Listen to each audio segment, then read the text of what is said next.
Namaste everybody, welcome back to my YouTube channel, that is the BH Entrance Exam by Coach Bakul Hanspal. This is Bakul Hanspal, the founder and the CEO of this very tech startup, and in this video we are going to talk about passive euthanasia and right to die with dignity. बहुत important ये हमारे GK और current affairs का topic बन जाता है। 6 topic है जो हम कर रहे हैं। अगर आपको पता हो कि हम पिछली वीडियो से 10 most important GK and current affairs topics पढ़ रहे हैं, या फिर आप बोल सकते हो अगर आपने ऑलरेडी पढ़ लिया तो हम रिवाइज कर रहे हैं उसको, बट हम इसको स्टार्टिंग से ही पढ़ रहे हैं। तो अगर आप किसी इंटरव्यू की भी प्रिपरेशन कर रहे हो, कॉलेज एंट्रेंस एग्जाम की, तो पर्सनल इंटरव्यू एक्सेट्रा, तो आप डेफिनेटली उनको जाकर देख सकते हो कि इसमें एनालिटिकल पॉइंट ऑफ व्यू, अगर आपसे कुछ ओपिनियन बेस्ड पूछा जाए वो भी हम डिस्कस कर रहे हैं। अपार्ट फ्रॉम दैट हम उसमें एक्चुअल चीजें भी डिस्कस कर रहे हैं जो आपके जीके करंट अफेयर्स पार्ट में पूछी जा सकती है एग्जाम में। हमने बच्चों के मॉक इंटरव्यूज कंडक्ट करे हैं, आप जाकर देख सकते हैं। हर जगह वो पोस्टर्स अवेलेबल हैं, चाहे वो यूट्यूब हो, लिंक्डइन हो, इंस्टाग्राम हो या फिर टेलीग्राम हो। हम मॉक इंटरव्यूज ले रहे हैं, कोई भी लॉ एस्पिरेंट हो, कोई भी आईपी मैट हो, जिसको कॉलेज एंट्रेंस के लिए वो प्रिपेयर कर रहे हैं और उसको मॉक इंटरव्यूज की प्रिपरेशन चाहिए, हमने हेल्प करी है बच्चों की विद इंटरव्यूज। आप उन वीडियोज को जाकर, नॉट वीडियोज बट आप रजिस्टर कर दीजिए बस। बच्चे 2-3 इनफैक्ट 4 इंटरव्यूज के लिए भी रजिस्टर कर चुके हैं, जिस बिकॉज कि हम we are explaining everything regarding कैसा प्रोसीजर रहता है, कैसा माहौल रहता है in fact, right? Because we have specialised faculties for each and every interview, whether it's क्यूली, सिम्बायोसिस, बिट्स, आईपी मैट। तो एक बार आप उनको जाके जरूर देख लीजिएगा।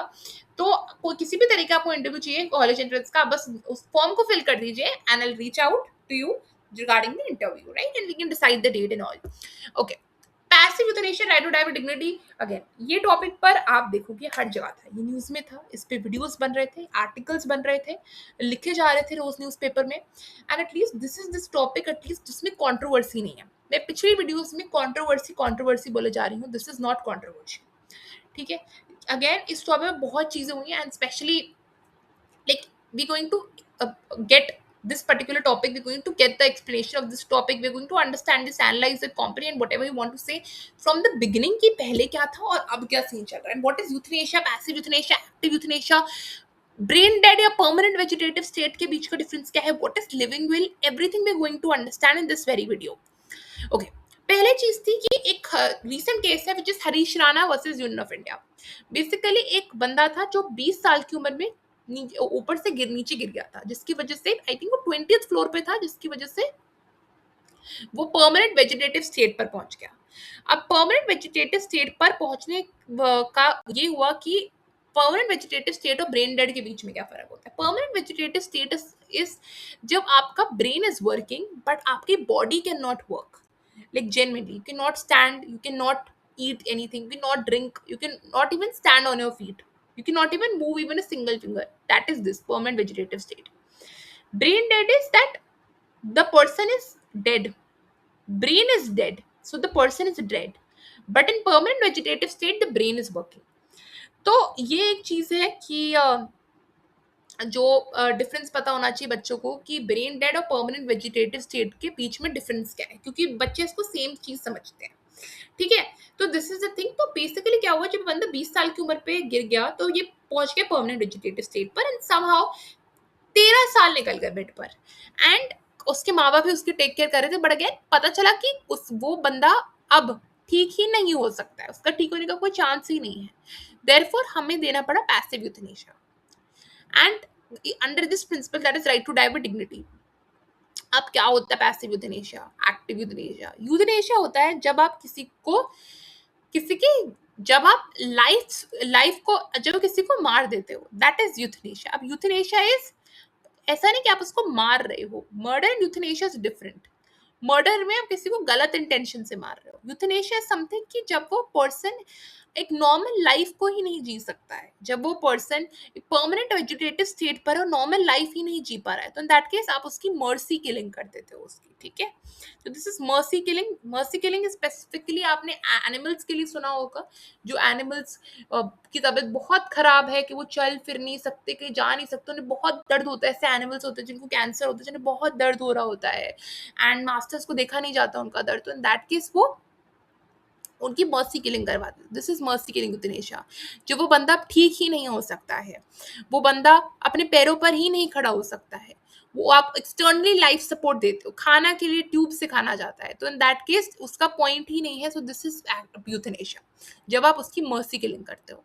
एक्टिव यूथनेशिया इज जब उसे एक्टिवली मार रहे हो, एक्टिवली इन सेंस उसको इंजेक्शन लगा रहे हो, दैट इज उसको कुछ ऐसी दवाई दे रहे हो उसके ड्रिप में कि वो बंदा एक्टिवली मर जाए। पैसिव इज जब आप कुछ नहीं कर रहे हो, जब आप उसके लाइफ सपोर्ट को विड्रॉ कर देते हो। पैसिव के लिए इट्स विड्रॉ, एक्टिव के लिए आप देते हो चीजें, पैसिव के लिए विड्रॉ करते हो। जैसे ड्रिप विड्रॉ कर दी, ठीक है, ट्यूब विड्रॉ कर दी, नेबुलाइजर विड्रॉ कर दिया। तो जब आप विड्रॉ कर देते हो लाइफ सपोर्ट जिसको बंदा जी रहा है, तो in that case this is passive euthanasia. वो बंदा अपने आप ही फिर मर जाएगा जब उसको खाना नहीं दोगे, बेसिक न्यूट्रिएंट्स से ड्रिप पर चढ़ा है नहीं मिलोगे, तो that person is going to die.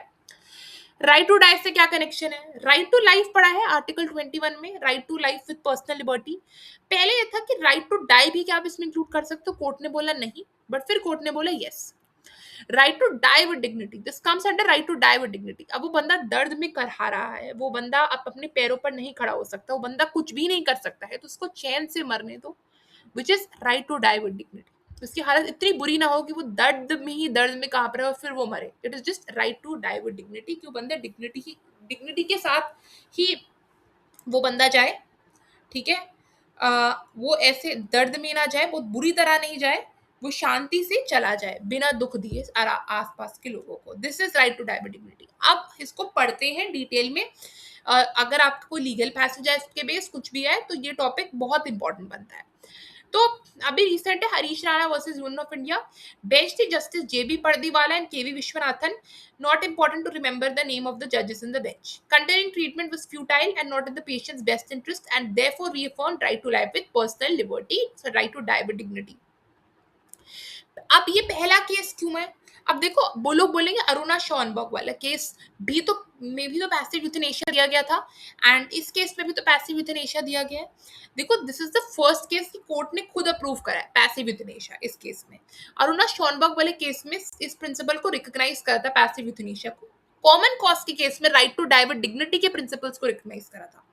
Aruna शॉनबर्ग में जब पैसिव यूथनेशिया को आपने रिकॉग्नाइज करा, तो उसने पैसिव यूथनेशिया दिया नहीं था, अप्रूव नहीं हुआ था। ये पहला केस है जहां पर अप्रूव हुआ है इंडिया में।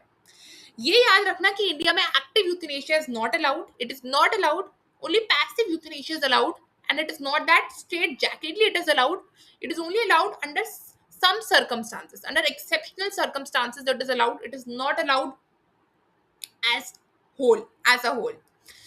Fine, let's start. Euthanasia is what? It's intentional painless termination of patient's life, mercy killing. Active euthanasia is direct intervention, जैसे लीथल इंजेक्शन। मैंने ये सब एक्सप्लेन कर दिया था वीडियो की शुरुआत में। पैसिव यूथनेशिया में विड्रॉ कर देते हो life support, ventilators etcetera, legally permitted. The old act versus omission distinction is simplistic and misleading. Active euthanasia introduces a new external agent of harm. Withdrawal of life support is merely removes the artificial barrier allowing the natural course of death. The term passive euthanasia is outdated and should be called withdrawing or withdrawal of life support. बहुत इस पे भी debate हुआ था, इसको act बोलोगे, इसको omission बोलोगे, क्योंकि आप विड्रॉ कर रहे हो तो you are not performing your duty, you are omitting something. It could also be an act, क्योंकि आप किसी को विड्रॉ कर रहे हो, when you are withdrawing the thing, तो you are performing an act, but also same time आप omit भी कर रहे हो, उस बंदे को चीज नहीं भी प्रोवाइड कर रहे हो। तो काइंड ऑफ ये भी बहुत मिसलीडिंग सा ही था। तो कोर्ट ने एटलीस्ट ये भी इस पे एम्फसाइज करा कि पैसिव यूथनेशिया का नाम बदल के विड्रॉवल ऑफ लाइफ सपोर्ट कर देना चाहिए, बट इसका मतलब ही वैसे यही होता है। तो this is not important to remember. Active euthanasia, passive euthanasia क्या होता है। अब यहाँ पर आ जाओ constitutional basis. Right to die with dignity in cases of irreversible medical circumstances. Preserving life cannot justify the prolonged suffering through artificial medical intervention. Brain dead patients or those in permanent vegetative state, continued life support may violate their dignity. The technological advances in medicine should not compel patients to endure the prolonged suffering. Human dignity extends merely beyond the biological survival. अब कौन से test करता है court ये determine करने के लिए कि इसको यूथनेशिया कर देना चाहिए? Medical treatment requires justification as it involves body intrusion. The test evaluates whether the continuing treatment benefits the patient or not, whether it is better for patient to die. या तो बंदा मर जाए, या तो बंदे को मरने दो, या फिर उसको जीने दो, क्योंकि कोई होप है कि वो जिंदा हो जाएगा, मतलब जिंदा इन सेंस वो अपने पैरों पे खड़ा हो जाएगा, उसकी कंडीशन बेटर हो जाएगी, डिटीरियोरेट नहीं होगी। Strong presumption favouring the preserving of life. जब आपको लगे उसकी लाइफ को बचाना ही, it's very important. Can be overridden if treatment is medically futile, artificially prolong suffering, अगर आपने आर्टिफिशियल भी कुछ लगा के रखा हुआ है और वो उसकी सफरिंग को ही बेकार कर रहा है और कोई चांस नहीं, नो प्रोस्पेक्ट ऑफ रिकवरी, तब उसको हटा दो। ये प्रिजम्पशन बिल्कुल भी एब्सोल्यूट नहीं है कि उसकी लाइफ को से लाइफ, अगर स्ट्रॉन्ग प्रिजम्पशन है कि उसकी लाइफ को बचाना है, बिल्कुल एब्सोल्यूट नहीं है। अगर आपको लगता है कि इट्स अबाउट कि बहुत ज्यादा आप इमोशनली बोल रहे हो कि लाइफ को बचाना है, इज इट रियली इंपॉर्टेंट और is it not, it depends, therefore it is not absolute. Medical factors है कि उसकी कंडीशन रिवर्स हो सकती है, प्रोग्नोसिस कैसा है, dignity, quality of life, family views, family के भी व्यूज ले जाते हैं। What is living will? Trajectory से पहले समझना पड़ेगा कि लिविंग विल क्या होता है। लिविंग विल होता है अगर कोई बंदा जिंदा है, this person is completely fine, this person is medically fit, this person is like genuinely fit. अभी कुछ इंसिडेंट नहीं हुआ जिसकी वजह से वो परमानेंट वेजिटेटिव स्टेट में चला गया या ब्रेन डेड चला जाए, ये बंदा एक लिविंग विल बनाता है। एक लिविंग विल बनाता है, एक मतलब एक विल बनाता है, ठीक। विल यू नो कि जब एक बंदा मर जाता है तब विल क्या आती है, इम्प्लीमेंटेशन में आती है। अब लिविंग विल क्या है, वो बंदा जिंदा है अभी इसलिए वो विल बना रहा है। Living will is only for this particular case of euthanasia. वो बंदा बोलता है अगर अगर फ्यूचर में कुछ ऐसा होता है जिससे वो एक परमानेंट वेजिटेटिव स्टेट में चला जाए या फिर जिसमें वो ब्रेन डेड हो जाए, कि वो अपने डिसीजन मेकिंग कैपेसिटी में नहीं ही ना आ पाए। कोई बंदा ब्रेन डेड हो गया है, परमानेंट वेजिटेटिव स्टेट में चला गया, उसकी तो कैपेसिटी रही नहीं ना डिसीजंस लेने की, उसकी कैपेसिटी नहीं रही, तो इन दैट केस वो एक गार्डियन को अपॉइंट कर देगा, वो दूसरे बंदे को अपॉइंट कर देगा जो उसके बिहाफ पे डिसीजंस लेगा। या फिर वो बोलेगा कि हाँ अगर उसकी हालत बिल्कुल ही खराब हो गई है तो मेडिकल प्रैक्टिशनर्स, अगेन इसमें बहुत चीजें होती है कि इसमें मेडिकल प्रैक्टिशनर्स के आपको वो लेनी पड़ती है, एक्सपर्ट ओपिनियन लेना पड़ता है, उनसे चीजें पास होती हैं, मैजिस्ट्रेट के पास जाती हैं, ठीक है। सो डॉक्टर्स के पास 5 साल का एक्सपीरियंस होना चाहिए, ये सब इसमें चीजें होती हैं, ठीक है। तो अगर ऐसा हुआ फ्यूचर में तो आप मेरे को यूथनेशिया दे सकते हो, पैसिव यूथनेशिया दे सकते हो। So this was this thing, ये this is known as what is living will. Living will पर भी बच्चों को दिक्कतें होती है, तो मैंने इसका मतलब भी समझा दिया। दो इसमें नहीं है ये, बट इससे रिलेटेड है। केस पढ़ते हैं। केस न्यूज़पेपर में पढ़ोगे तो आपको ये दिखेगा, 1996 का केस दिख जाएगा, अरुणा शॉनबॉक का केस दिख जाएगा, कॉमन कॉज का केस दिख जाएगा, हरीश राणा दिख जाएगा, एंड यही इंपॉर्टेंट है हमारे लिए, ठीक है, यही पढ़ना है, ठीक है। Gian Kaur versus state of Punjab, right to live with dignity includes right to die with dignity when death is imminent, distinguish natural death, acceleration from abetment of suicide. इस केस में बेसिकली बोला गया था कि राइट टू लाइफ में right to die with dignity include नहीं होता है, नहीं होता है, लाइक नहीं होता है, ठीक है। ये सिर्फ इमिनेंट थ्रेट में दे सकते हो, अगर आपको इमिनेंसी है, अर्जेंट है, तभी होगा, अदरवाइज नहीं होगा। Right to die and right to life is separate. Gyan Kaur versus state of Punjab में मेंशन है, तो इसलिए इन्होंने abetment of suicide and natural death में डिफरेंस डाला। नेचुरल डेथ इज जब बंदा खुद ही खुद मर जाए, and abetment of suicide is somehow considered with euthanasia, तो इसलिए इन्होंने इसको ऐसे डाला। तो right to life with dignity does not include right to die with dignity. दो लॉ कमीशन की रिपोर्ट्स हैं, 196 एंड 241। ईयर छोड़ दो, ईयर मत याद रखो, बट नाम इसका याद रख लो, 196 and 241। Withdrawal of treatment for terminally ill should not attract criminal liability. जो बंदा ट्रीटमेंट विड्रॉ कर रहा है उस पर क्रिमिनल केस ना आप ठोको, obviously, because you are not going to file a case against that individual because he does not have that kind of intention. It was just a mercy killing. I reiterated the need for a legal framework because we did not have framework till then. It was just after the Aruna Schonberg case. Supreme Court permitted passive euthanasia under strict circumstances due to absence of legislation, highlighted ethical dilemma on this. कि क्या ये सही है, क्या ये सही नहीं है? It was just a confusion. But recognize passive euthanasia. Constitution bench advance recognize advanced medical directives. Living will को इसमें रिकग्नाइज करा। प्रोसीजर क्या होंगे लाइफ सपोर्ट के विड्रॉल के, मेडिकल बोर्ड होगा, जुडिशियल ओवरसाइट होगा, ये सब कॉमन कॉज के केस में आया था। सुप्रीम कोर्ट ने थोड़ा सा इसको सिंप्लीफाई करा 2023 में, नॉट इम्पॉर्टेंट।